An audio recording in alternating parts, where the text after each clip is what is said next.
After last week's hot weather and this winter's higher than normal snowpack, flooding has become a concern in Prince George. The closure of Cottonwood Island Park by the city due to a flood concern has further added to those fears.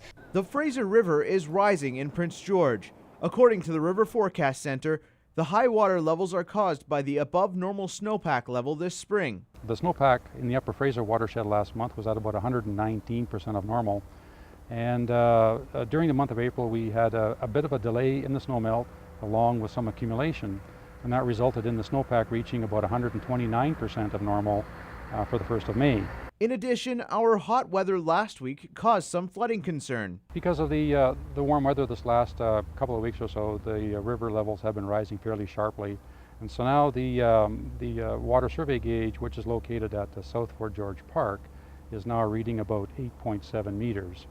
And it's forecasted to read about 9.2 later on this evening, tomorrow sometimes. The high river level has caused the temporary closure of the popular Cottonwood Island Park.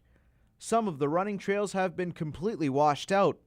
The city closed the park Saturday and says it won't reopen until water levels recede.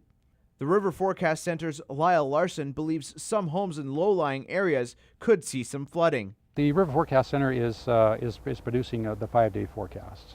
So if we see some very significant rainfall, then we'll see some significant rises.